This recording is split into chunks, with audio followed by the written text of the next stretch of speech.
It is good to be with you this morning. I am so thankful that God has allowed us to talk about this idea of relationships. You know, without relationships, I truly believe we would be a boring people, right? And we're thankful that we get to celebrate together, we get to share together, we get to cry together, we get to do a lot of things together. But these last couple weeks has really built a foundation. If you want to strive towards healthy relationships, we obviously know it begins with us, right? We talked about the hula hoop principle. I don't have the hula hoop. Well, then where'd it go? Oh, James. It's always James, right? But we got the hula hoop principle where everything we know, all of our relationships, we can't always project out. We got to focus in on ourselves. Right? And so we know that to be true. And so that's the premise. We understand that there is a worldview that we're up against right now. Right? We're in encounter culture right now. If I would ask you, would you believe that we are in a self mode of life right now? Everything is about me, right? If you don't believe me, just ask me. I'll tell you. Everything is about me, right? And that's what the world is celebrating. We proclaim that, we are celebrating that, we are about independence, self-promotion, and personal comforts. That's what we strive for in today's culture. But God is saying something totally counterculture to that. Biblical relationships, we got to be able to promote this idea of live from a sense of dependence to independence, right? Or self-promotion to humility, or comfort to discomfort. And we know that to be true. But how do you go about that when it comes to this idea of sacrifice? Sacrifice is one of those topics that, again, we must start with the principle that God is our focus here, right? That's assuming and presuming that we are listening to Jesus when it comes to these concepts. These principles are all across all, right? Weldon's done a great job of laying that foundation. It is for our marriages, it's from our boyfriends and girlfriends, from our friendships, it's from our coworkers to workers. It don't matter who the relationship is with, the principle still stands true for any and every person. But again, we're in this culture war.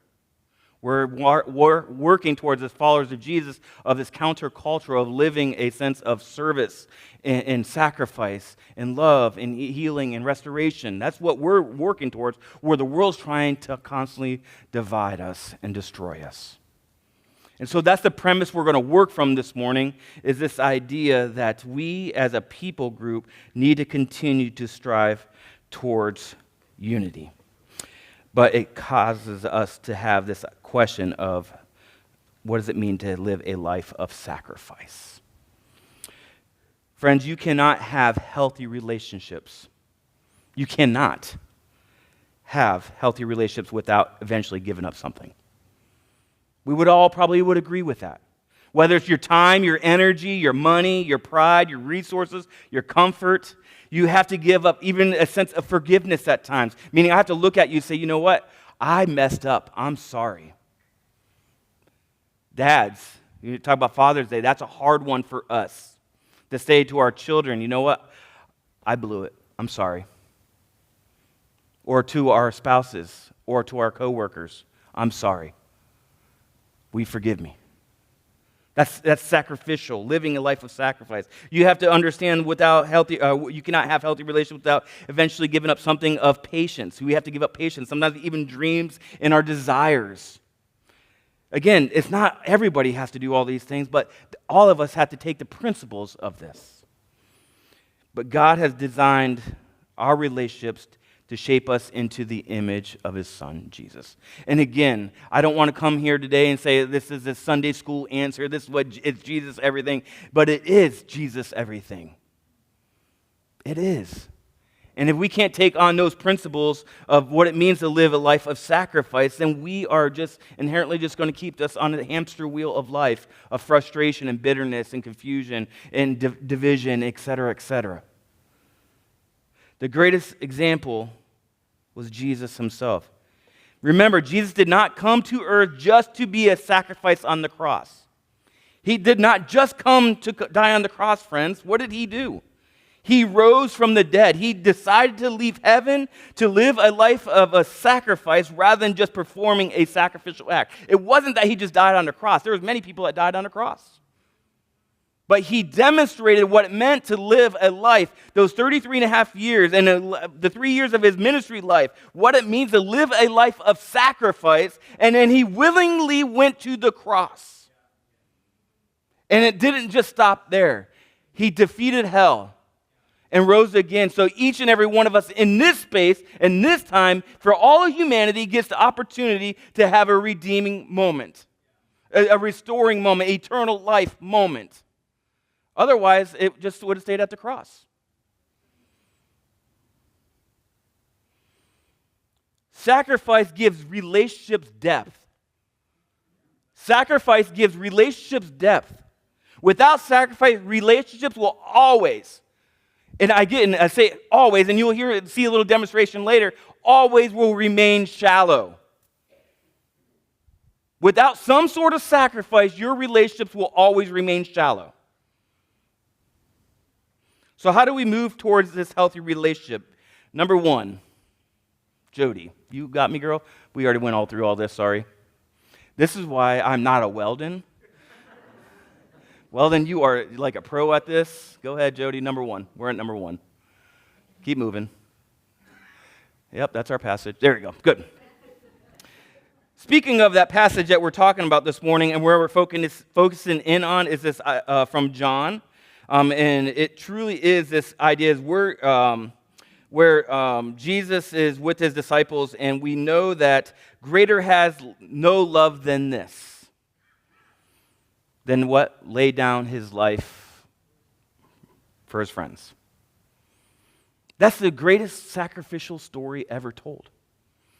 That his love for us was so great that he was willing to go to the cross and die and raise again for us.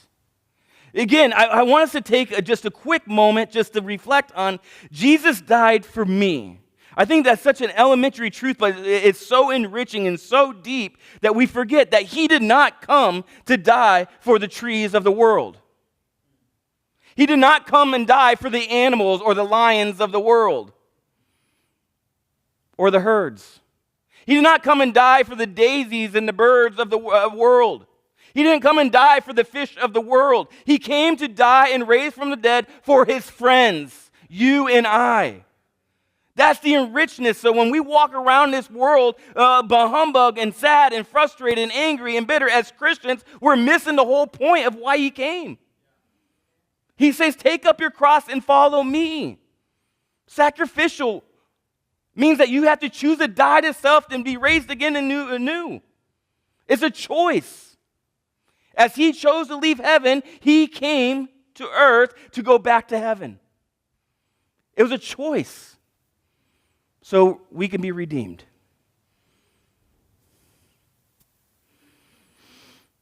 Healthy relationships are not convenient relationships. Point number one.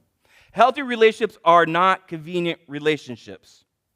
If you take the story of Ruth and Naomi for just as an example, in Ruth chapter 1, we see Naomi in this frustration of she lost her sons, right? She's very frustrated. She loses her husband. She's in this now, like, what do I do in the state of confusion, anger, and bitterness? What do I do with this? And then you got this daughter-in-law comes along, was married to her son, and she goes, wherever you go, I go.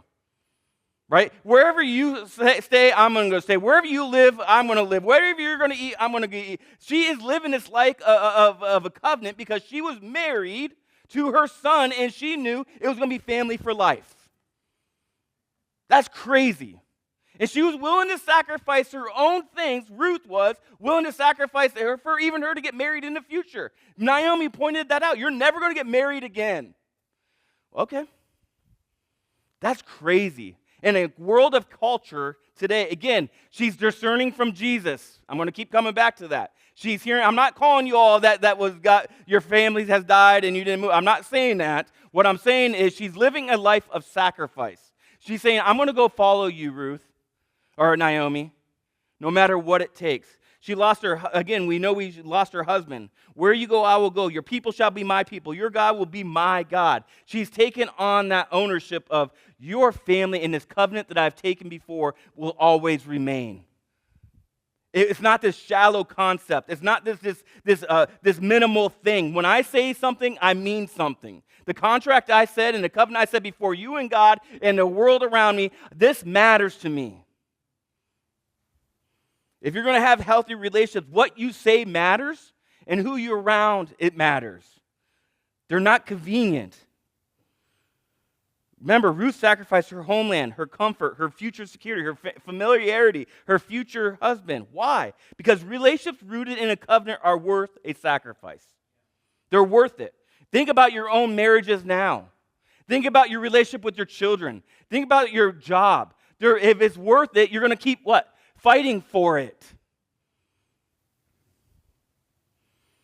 But in a world of convenience, it's easy to see failure happen over and over again because people flee when things get hard. The relationship has tension because it's often one-sided. When I don't get what I want, it's easier to turn and run than to stay committed.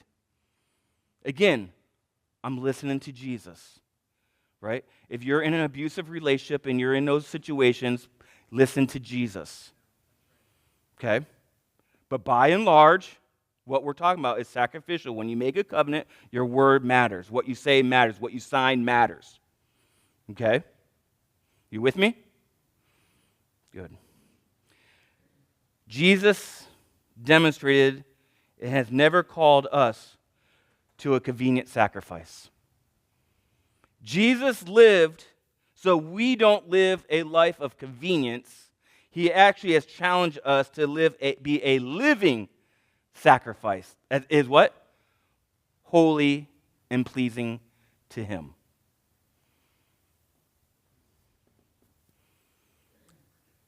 I don't know about you, but living a holy life is a hard life. Anybody ever battle with your flesh?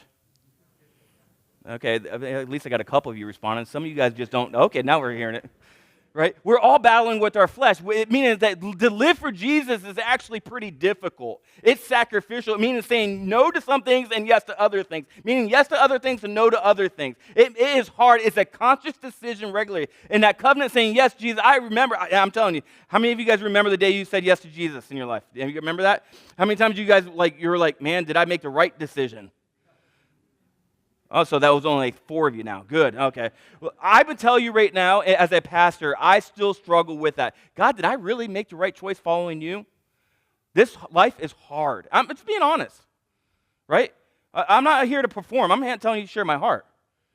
Like, it is hard living for Jesus daily, in and out. Why do they get to go do all that and I can't? Why can't I sit there and just go chill on a Sunday and chill in bed? Right, Weldon? Not you. You would never do that, right? No. Why? Because coming to Sunday mornings is actually sacrificial. It may not appear that way and because it's so minimal, but it is a sacrifice. It's a conscious decision to come into this space with a bunch of people you may or may not know, right? There's some new people here today. They're like, oh my goodness, this is crazy, right? Walking through the doors of a church. It's scary. It's sacrificial. They're taking a step. And that's what it means to live a sacrifice, taking the next step. Jesus didn't merely, point number 2 here is this. Sacrifice reveals the depth of love that you have in your relationship. The depth of love. And not the love, oh, I love you. Weldon, I love you. Sorry, I love you. Jody, I love you.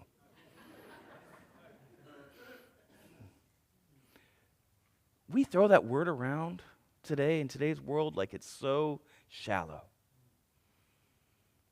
But when Jesus says, I love you, it had so much enrichment, so much depth, so much culmination, a part of that. You can even see it in your mind if you're a visionary, and you see what love looked like. He bore the cross. He took on the thorns. In fact, we're reminded of these words. Sacrifice costs this idea that his hands and the crown of thorns on his head, that's what demonstrated love. the piercing in his side. We look at the crucifixion itself, and in itself was one of the most sacrificial love moments of all humanity. It is so disturbing in a lot of ways, but yet so enriched, because why? The end game was redemption for all of humanity. That's why we call it sacrificial love. When we talk about sacrificial love, it's going to cost something. It's going to reveal who you really are. You can say you love somebody all day long, but sacrifice proves it. You can say, as James, the brother of Jesus, would say, talk is cheap. Faith without works is dead. Right? I would suggest he would even say, tell me what you know. Don't tell me what you know. Show me what you know. Right? We've heard that phrase before. Don't just tell me what you know. Show me. I can't tell my wife I love her all day and then sit there and abuse her the next. I can't sit there and tell I love my kids all day long and then never show up to their lives. I can never show up well that I care about him if I never show up to work.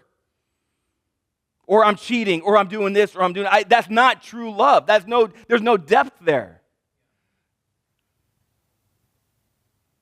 Sacrifice within your relationship is often visual. It's not just words. It's an internal transformation that expresses outwardly, much like what we spoke about last week when it comes to the idea of service. Being a servant is different than just going to serve somebody.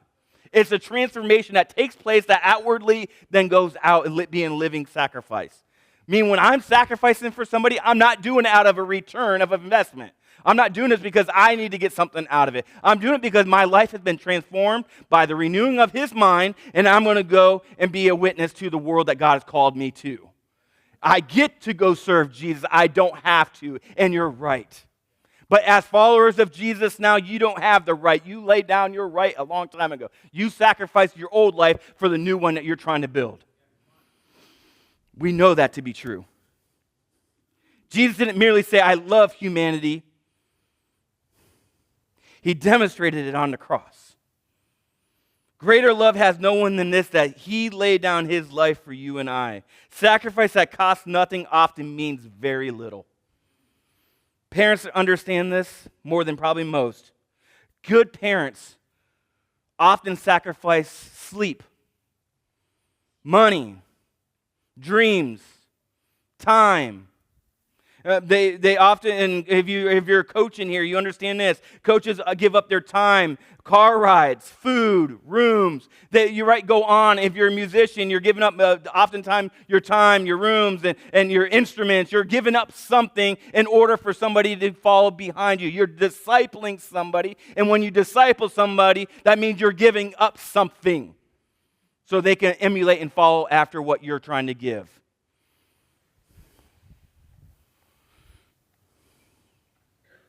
Why?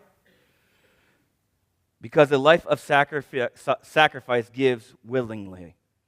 Strong marriages thrive because both people learn to sacrifice. Strong marriages thrive, not survive. Listen to the little nuances why I say these little phrases. We're not talking about survival here. Many relationships in today's world are just surviving. They're just trying to get by. They're just trying to wait till their kids get out of the house, and then they can get divorced. That's what we see in today's culture. Right? We see that regularly. We see friendships divide over it, and it's like we just want to run because I didn't like the way you looked at me, or I didn't like the way you had that conversation. That's the way it goes. But it doesn't have to be there. Strong churches thrive because people sacrifice, meaning that I'm going to go for 4 hours today preaching, and if you don't like it, tough. Well, no, don't do that. I'll get fired. I'm not sacrificing that much. But we are all willing to think about 180 people in this space today is all giving up some type of sacrifice. Well, we don't do what? It's not red carpet. It should be blue. It should be hymns and not spiritual songs. It should be the ESV, the Message, or the King James Version. It could be, well, this church is too old or it's too young. It's not this or that's not that. Friends, this is the reality. For a church to thrive and having good relationship with each other, We must sacrifice the things we desire and look towards Jesus for all things. I tell Weldon this all the time. It's one of our, as leaders, we talk a lot about the church and where the church is going and directing. But I had a friend of mine back in Ohio. His name was Greg. Greg and I never seen eye to eye. Right? He was an elder of mine. I love Greg. He was one of my best friends. But one thing that Greg and I understood was to sacrifice what it means to lead the church. And he knew immediately when he and I came in disagreement, almost on every conversation, I'm not exaggerating that, we knew that Jesus was our ultimate priority for the church. And we were willing to lay down our own preferences, not truths, our own preferences to be sure the church was going to move in a healthy direction. Right? Taking what Weldon has shared so greatly, it's not always about what's bad to good, but what was good, what's going to be the best. And that's how we deal with sacrifice. It's not everything's broken when we're dealing with sacrifice. It's just moving the needle a little more towards the image of Jesus. That's what we're talking about here this morning. Strong friendships thrive because people sacrifice. Point number 3. Jesus is the ultimate example of a relational sacrifice. We know that to be true. We talked a little bit about that already. Philippians 2 that Sarah Ann read so greatly and Weldon took us through last week. That's one of the prime focuses of the passage we've been talking about for the last couple of weeks. Right? It is so important that Paul describes as he humbled himself. In order to be a living sacrifice for your people and your friendships, you, right, in the circle, in the hula hoop, need to humble yourself. That's sacrifice. And meaning, you know what? Sometimes I just need to shut up and be quiet and not give my own input. Put it frankly. People don't care what you know. Living a sacrifice is showing what you care. They're going to see that. You want to know who you really are? Zip it and listen and see what people say about you. Know what's in the circle. Who are you? Are you an image bearer of him, or are you an image bearer of your old self still? Is it about me, or is it about him? And when it comes to our relationships, we need to make sure we're looking out to the others and seeing Jesus be reflected through that. He became obedient to death on the cross. Jesus sacrificed his comfort in heaven, his glory, his position, his physical body. Why? Because relationships matter to God. Relationships matter to God. His relationship with humanity meant more to him than anything else in the world. Think of that. His relationship with you meant more than heaven itself for a brief moment in time. He left heaven to bring heaven on earth, to redeem people, to be restored back to heaven for its original creation, to worship him day and night and day. Think about the song you sing.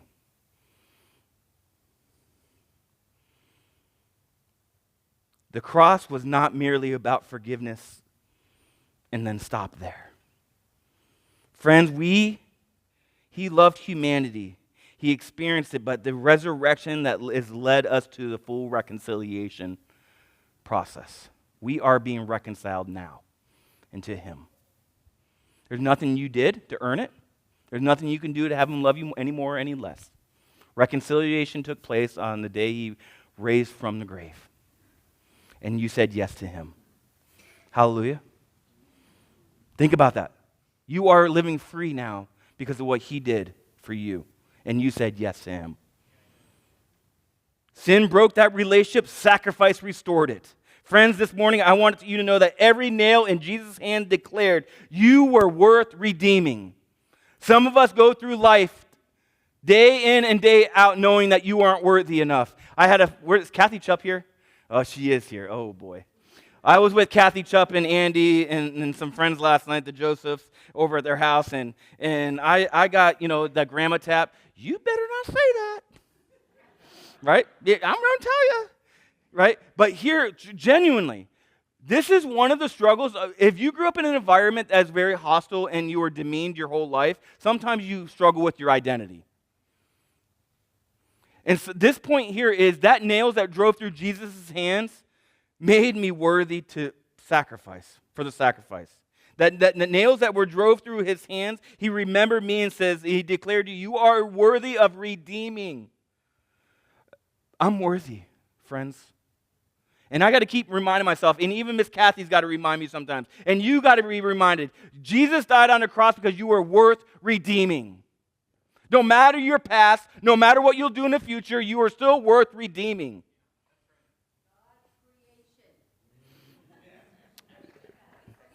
You can bring it. Hey, truth be told, Miss Kathy said, that preaching stuff is real easy. She had a ball of a time the other day when she got up here and shared about missions conference. She loved it, so we know who's going to be up next. Romans 12:10 says this, be devoted to one another, friends, in love. Honor one another above yourselves. In our relationships, we need to honor others above ourselves. Sometimes we need to listen when we are tired. I'm telling you, my wife was a perfect example of that last night. 12:30, 1 o'clock in the morning, I go, honey, she's laying in bed. No, I'm not kidding this either, by the way. I'm like, hey, Jody. I'm laying down next to her. Hey, Jody. I go, I think I got this sermon illustration. It changed. Hey, Jody? I think I figured it out. What do you think about bringing out a few ladders? Okay. Do you think that's a really good idea? What do you think Jim O'Day is going to say? No, she didn't say that, Jim. That sounds great.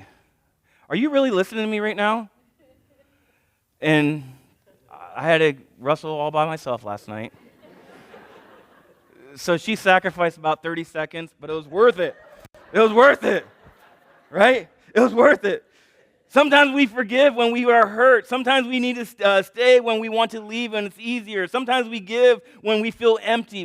That's what sacrificial love is. That's what it means to give sacrificially. Sacrifice, and men, fathers, remember this again.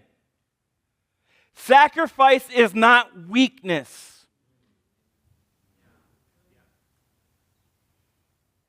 Servanthood is not weakness. It is a demonstrating a life saying Jesus is worthy to surrender to. That's what sacrifice looks like. That's what servanthood looks like. That's what it means to build your foundation and be in your circle. Saying, Jesus, I know this is worthy because you've called it to be worthy. You demonstrated it. I don't know about you. If it's easy, then everybody would be doing it. Dying to yourself daily is hard. Giving up your rights, your privileges, the things you want in life, it is very difficult.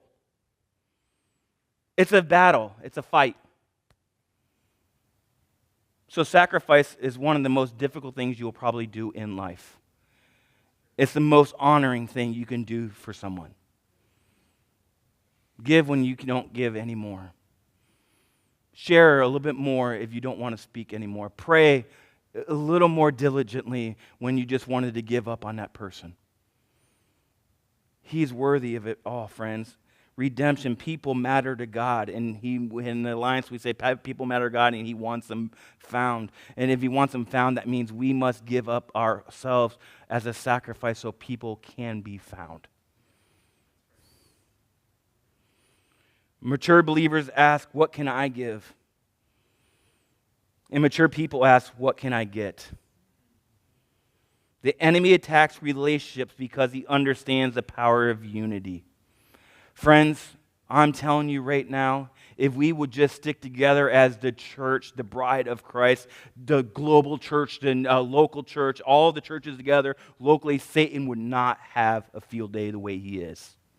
The church is more divided than it is unified. And we see it day in and day out.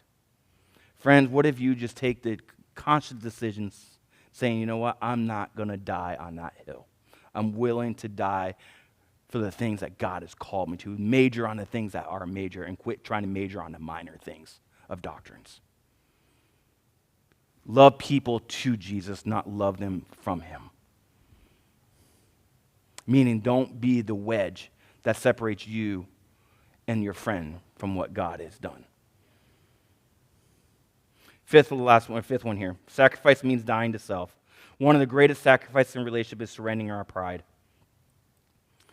Pride says this, I deserve better. I will not apologize. I have to win at all costs, unless you're playing games with Jonathan Quintella. Yeah, he's not in here today, so I can say that about him. He said he's listening intently. Let's see if he figured that one out. We play Settlers of Catan, and I'm telling you right now, he was on the verge of losing. And you just saw this puppy dog look. And boy, did that frown turn back up to a smile when he won that game. Right? He was so joyous. He did not sacrifice a thing. If he would have let my wife win. But pride says, it's about me. Jesus taught servanthood in Mark 10:45. For even the Son of Man did not come to be served, but to serve. The Son of Man, the God of the universe, was not about himself. He was always interested in what his Father was saying to him. Always. What if we would just take the small step in our relationship saying, you know what? It's not about me. And it's hard, friends. I can tell you, when you're always one inviting and pushing and soliciting advice or trying to push the conversation or the relationship forward, it's difficult. And remember, there's always one in the family that's going to be that way. They're always going to try to push and keep everybody together. It's just the way it is. It's hard. Sometimes the greatest sacrifice is laying down your right to be right. Let me say that again. Sometimes the greatest sacrifice you can give the relationship in which we've been talking about, right? We talk about having one or two people you're trying to build into these principles, right? We can't have 15 relationships we're trying to build into. What are the one or two relationships that you have right now that you're trying to build into? And sometimes that relationship is always in contention with each other because we're always trying to be right. And sometimes we have to lay down our right to be right. Those who seek Jesus, sacrifices we make are never wasted. Every prayer for someone, act of forgiveness, moment of patience, choice to stay faithful, decision to serve. Some people will encounter Jesus just because you sacrificed for them. You may never fully know the eternal impact you had on your loved one or the relationship you're trying to build until you get on the other side of glory. But it is our responsibility to demonstrate the likeness and the life of Jesus no matter where you go. Live holy and pleasing before him. So as we close, the question becomes, what are we willing? What are you willing in your circle? What are we as a church willing? What are you in your marriages willing? What are you in your the intimate relationships willing? What are you willing to sacrifice for the name of Jesus to be exalted in the relationship you have? Do you need to be more attentive? Do you need to put the phone down a little bit more? Do you need to turn off the sports channel? By the way, I'm saying the mirror in front of me right now. If you're being convicted, join me in that mission. Seriously. When you're on the couch and you're dead tired, and your wife wants to have a conversation with you, honey, I had a long day. You have no idea. And all she just wants to do is listen to her husband. Or your children want to just jump around and go outside and play ball. Sorry, I can't do it. I'm exhausted today. What are you willing to give up for do the right thing? What are you willing to give up to do the right thing? It's going to cost something. You're not willing to listen to your wife? Maybe she will leave you. You're not willing to listen to your kids? Maybe they will go to somewhere else and listen to everybody else's voices. You're not willing to sacrifice to the church? Well, then people will leave. Again, it's not about pleasing people. It's about doing the right thing for the sake of Jesus so he can be emulated. Again, we're not perfect. But relationships, all relationships built on sacrificial love, always will reflect Jesus.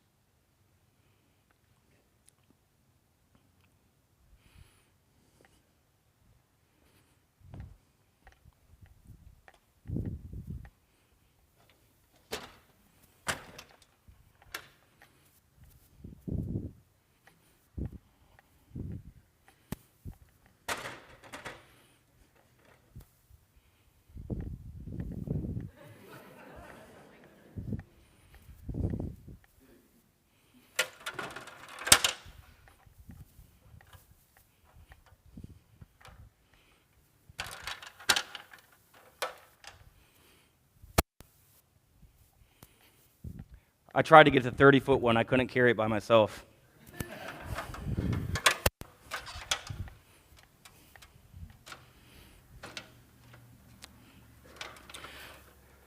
As you can see here, we don't have the hula hoops, but we have ladders. And if we all just took one step up, we're on equal footing. Our relationships, meaning that our foundation here that we're on right now, we all started at the same spot, living sacrifices for Jesus. Meaning that the life that we're trying to live is we're trying to start somewhere. We're taking one step further to healthy growth. We're trying to take one step up the rung in order to accomplish the mission that God has set for us.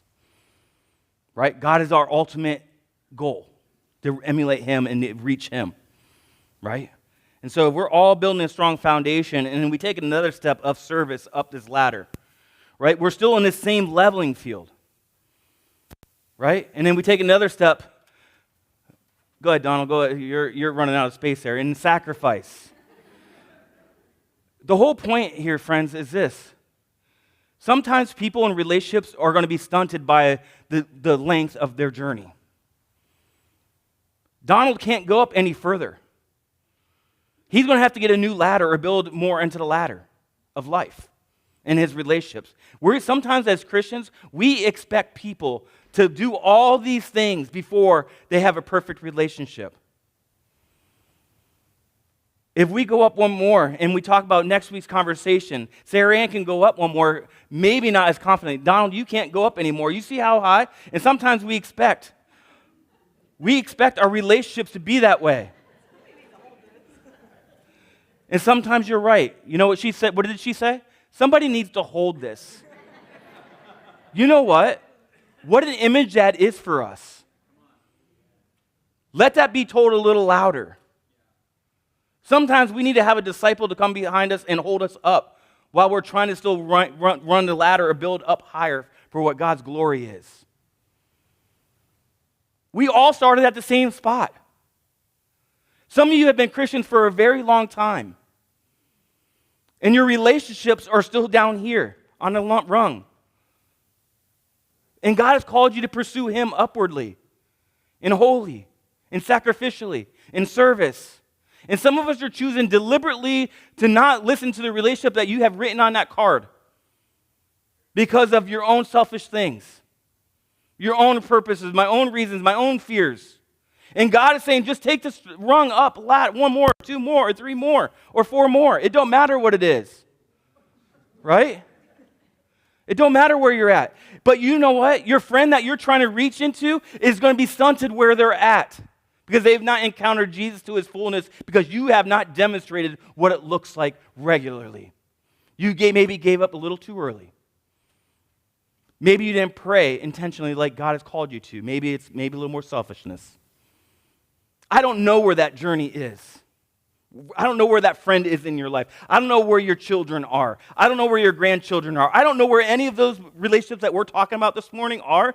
But what I do know is God saying, pursue me. Follow me. You started in the hula hoop. Now climb the ladder of a living sacrifice that's holy and pleasing to Him. And sometimes it will be that you have to come back down the ladder for a little bit. You need to be a little humbled.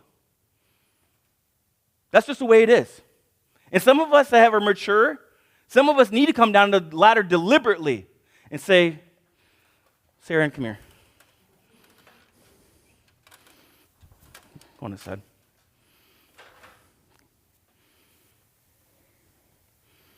I want you to climb with me. She may not be able to on this one.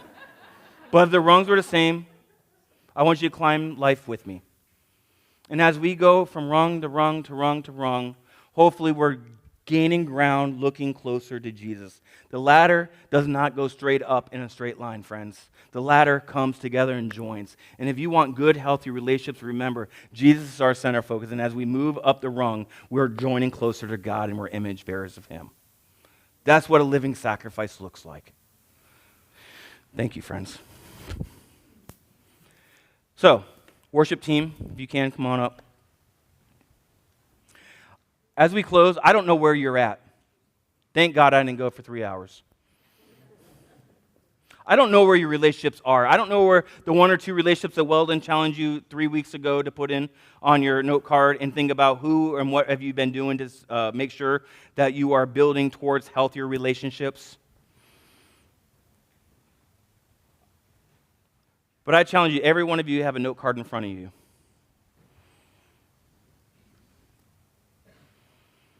We've talked a lot about building a strong foundation, and it starts with you.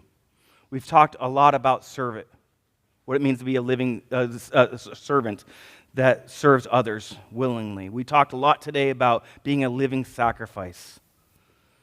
What are you willing to give up to restore that relationship that needs to grow stronger? What are you willing to give up to be sure your marriage is maybe healthier than it ever was before? What are you willing to sacrifice in order to be sure that you are moving in harmony towards the image of Jesus? What are you willing to do? Do you need to give up more time? Well, then put that on your card and lay it at the altar.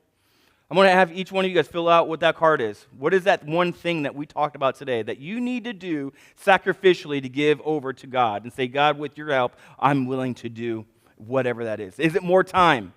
Is it laying down the phone? Is it being more generous? Is it mean to be quicker to forgive that person? Is it mean to be a little more intentional? Put them first before myself? Is it to serve your family over myself? Is it whatever that is? Write that down on the card. And say, I am willing to do the hard things. I'm willing to do the hard thing. I'm not expecting them to climb the ladder with me right now. What I am expecting is me to get myself right with Jesus for their relationship to be reconciled, to grow, to be challenged. I'm not looking at my wife to do these things, right? She's not writing down anything. I'm going to have to go down and write. She can't. She's playing piano. But I need to do something. Why? Because God has called us to have healthy relationships, to sacrifice. And some of you guys have sacrificed so much already. That sounded like fun. Some of us have sacrificed so much already. So much of us have given over a lot. Some of us have experienced so many hardships. Listen, if you're still on this side of heaven, which you are, God will still continue to have you press in and to be an image bearer of Him, to grow and to be challenged. He wants all of you for all His glory, for all the world. What are you willing to give up for His name to be praised?